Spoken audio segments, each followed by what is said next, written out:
नमस्कार, मेरा नाम है अनुज और आप देख रहे हैं कॉमर्स न्यूज गुरुजी। आज की वीडियो में हम बात करेंगे ओपीएस, एनपीएस और यूपीएस के बारे में और इन तीनों स्कीम्स की डिटेल में कंपैरिजन करेंगे, जिससे आपको एक बेस्ट पेंशन स्कीम चुनने में सहायता मिलेगी। तो वीडियो लास्ट तक देखिए, समझते हैं विस्तार से। OPS stands for Old Pension Scheme, NPS stands for National Pension System and UPS stands for Unified Pension Scheme। अब पूरी वीडियो में मैं इनका शॉर्ट में ही नाम लूंगा, OPS, MPS और UPS, क्योंकि पूरा नाम लेना बहुत टाइम कंज्यूमिंग हो जाएगा और वीडियो बहुत ज़्यादा लंबी हो जाएगी फालतू में ही। 31 दिसंबर 2003 तक ओपीएस रहा, फिर 1 जनवरी 2004 से एनपीएस लागू हुआ। अब 1 अप्रैल 2025 से यूपीएस लागू हुआ है, लेकिन अभी 30 सितंबर 2025 तक आपके पास ऑप्शन है, आप एनपीएस रखना चाहते हो या यूपीएस रखना चाहते हो। अभी भी कई स्टेट्स में ओपीएस ही चल रहा है, बट सेंट्रल गवर्नमेंट एम्प्लॉयज के लिए अब ओपीएस एप्लीकेबल नहीं है, उनके लिए सिर्फ और सिर्फ एनपीएस या यूपीएस का ऑप्शन है। अब इन तीनों स्कीम्स के बारे में वन बाय वन थोड़ा सा ओवरव्यू ले लेते हैं, फिर इन तीनों को डिटेल में कंपेयर करेंगे। सबसे पहले बात करते हैं ओपीएस की। एनपीएस आने से पहले ओपीएस सारे गवर्नमेंट एम्प्लॉयज पर एप्लीकेबल था, चाहे सेंट्रल गवर्नमेंट के एम्प्लॉयज हों या स्टेट गवर्नमेंट के। ओपीएस में लास्ट सैलरी का बेसिक पे और number of years of service के बेसिस पर पेंशन कैलकुलेट होती है। कम से कम 10 साल की सर्विस जरूरी है, तभी आप ओपीएस के लिए एलिजिबल हो सकते हैं।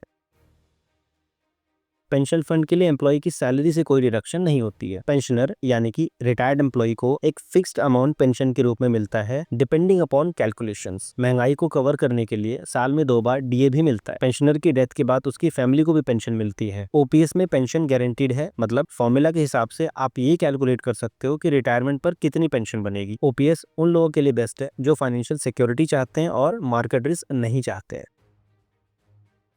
रिटायरमेंट पर कोई लमसम पेमेंट नहीं मिलती है, बल्कि एक फिक्स्ड अमाउंट पेंशन के रूप में हर महीने मिलता है। गवर्नमेंट के लिए बहुत बड़ा बर्डन है, क्योंकि एम्प्लॉय से कोई कंट्रीब्यूशन नहीं मिलता है। अब बात करते हैं एनपीएस की। 1 जनवरी 2004 से एनपीएस लागू हुआ, तब सिर्फ गवर्नमेंट एम्प्लॉयज पर ही एप्लीकेबल था, लेकिन 2009 से प्राइवेट सेक्टर के एम्प्लॉयज और सेल्फ एम्प्लॉयड इंडिविजुअल्स पर भी एप्लीकेबल होने लगा। हर महीने एम्प्लॉय की सैलरी से बेसिक पे और डीए का 10% डिडक्ट करके एनपीएस फंड में डिपॉजिट किया जाता है, और गवर्नमेंट भी इस फंड में बेसिक पे और डीए का 14% कंट्रीब्यूट करती है। इस फंड को आगे मार्केट में इन्वेस्ट किया जाता है, फिर रिटायरमेंट पर इसी फंड में से पेंशन मिलती है।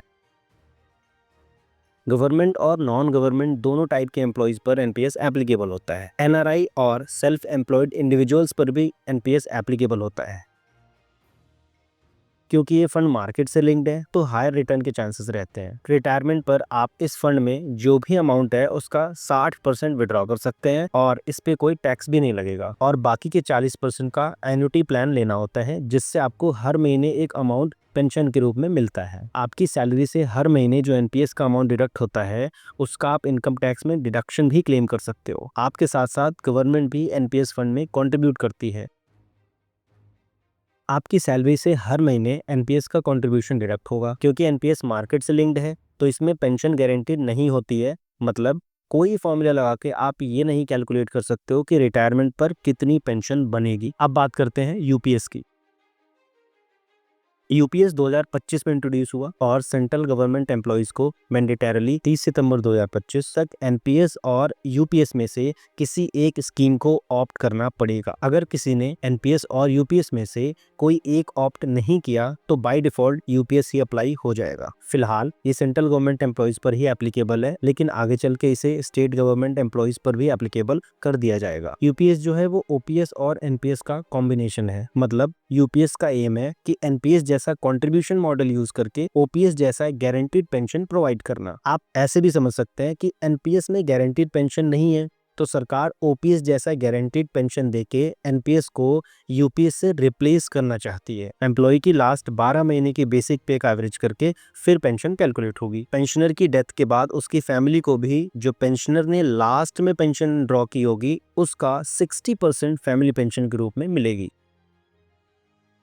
फिलहाल तो सेंट्रल गवर्नमेंट एम्प्लॉयज जो एनपीएस में कवर्ड थे, उन्हें यूपीएस में स्विच करने का ऑप्शन है।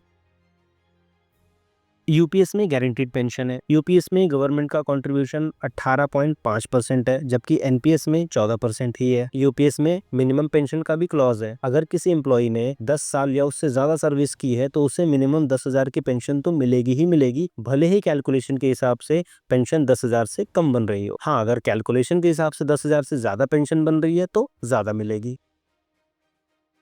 रिटायरमेंट पर कोई लमसम अमाउंट नहीं मिलेगा। यूपीएस का टैक्स स्ट्रक्चर अभी क्लियर नहीं है। अगर कोई एम्प्लॉय यूपीएस ऑप्ट करता है तो उसके अभी तक के एनपीएस कंट्रीब्यूशन का क्या होगा वो भी क्लियर नहीं है। जब पेंशन बेसिक पे के हिसाब से कैलकुलेट होगी तो गवर्नमेंट जो कंट्रीब्यूट करेगी उसका क्या होगा ये भी क्लियर नहीं है। अभी तक हमने इन तीनों स्कीम्स के बारे में थोड़ा थोड़ा ओवरव्यू लिया है। अब हम डिटेल में इन तीनों को कंपेयर करते हैं। ओपीएस एक डिफाइंड बेनिफिट स्कीम है, यानी कि इसमें गारंटीड पेंशन है। मतलब फॉर्मूला के हिसाब से आप ये कैलकुलेट कर सकते हो कि रिटायरमेंट पर कितनी पेंशन बनेगी। NPS market linked investment scheme है, मतलब इसमें गारंटीड पेंशन नहीं होती है, बल्कि मार्केट जैसा परफॉर्म करेगी वैसा एनपीएस फंड में अमाउंट जुड़ेगा और उस हिसाब से पेंशन कैलकुलेट होगी। यूपीएस एक हाइब्रिड पेंशन स्कीम है, मतलब इसमें ओपीएस जैसा गारंटीड पेंशन है और एनपीएस जैसा कॉन्ट्रीब्यूशन मॉडल है। ओपीएस उन सेंट्रल गवर्नमेंट एम्प्लॉय पर एप्लीकेबल है जो 22 दिसंबर 2003 से पहले अपॉइंट हुए थे। NPS government, private sector, NRIs और सेल्फ एम्प्लॉयड इंडिविजुअल्स पर भी एप्लीकेबल है। यूपीएस फिलहाल तो सेंट्रल गवर्नमेंट एम्प्लॉयज पर एप्लीकेबल है, लेकिन इसको स्टेट गवर्नमेंट एम्प्लॉयज पर भी आगे एप्लीकेबल किया जा सकता है। ओपीएस में एम्प्लॉय को कुछ भी कंट्रीब्यूट नहीं करना होता है। एनपीएस में एम्प्लॉय को उसके बेसिक पे और डीए का 10% कंट्रीब्यूट करना होता है। यूपीएस में भी एनपीएस जितना सेम कंट्रीब्यूशन है। ओपीएस में पूरा का पूरा कंट्रीब्यूशन ही गवर्नमेंट का होता है। एनपीएस में गवर्नमेंट का कंट्रीब्यूशन सिर्फ 14% होता है, बेसिक सैलरी और डीए का। यूपीएस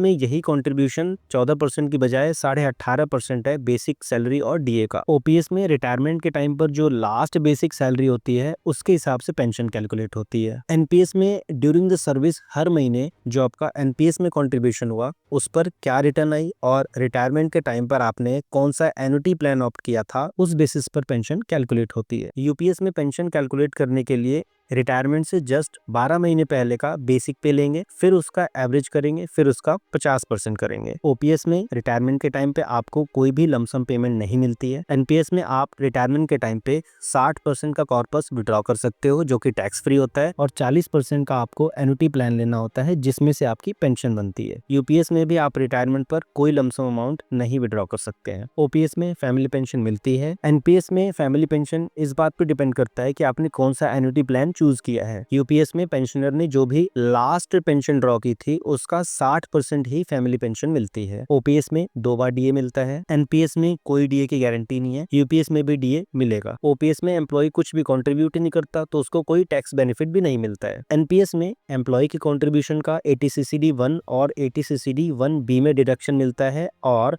एम्प्लॉयर कंट्रीब्यूशन का 80CCD 2 में डिडक्शन मिलता है। यूपीएस में टैक्सेशन पॉइंट ऑफ व्यू से अभी कोई भी डिटेल नहीं आई है, इसके बारे में अभी और जानकारी आनी बाकी है। ओपीएस में कोई रिस्क नहीं है और फिक्स्ड पेंशन है। एनपीएस मार्केट डिपेंडेंट रिटर्न देता है और इसमें कोई भी गारंटीड पेंशन नहीं है। यूपीएस में कोई भी मार्केट रिस्क नहीं है और इसमें गारंटीड पेंशन है। ग्रेचुटी का बेनिफिट तो तीनों में मिलता है। ओपीएस में तो इन्वेस्टमेंट की फ्लेक्सिबिलिटी की कोई बात ही नहीं कर सकते, यहाँ पे तो नॉट एप्लीकेबल है। एनपीएस में एम्प्लॉय अपना फंड मैनेजर और इन्वेस्टमेंट ऑप्शन खुद चूज कर सकता है। यूपीएस में भी ऑप्शन एप्लीकेबल नहीं है।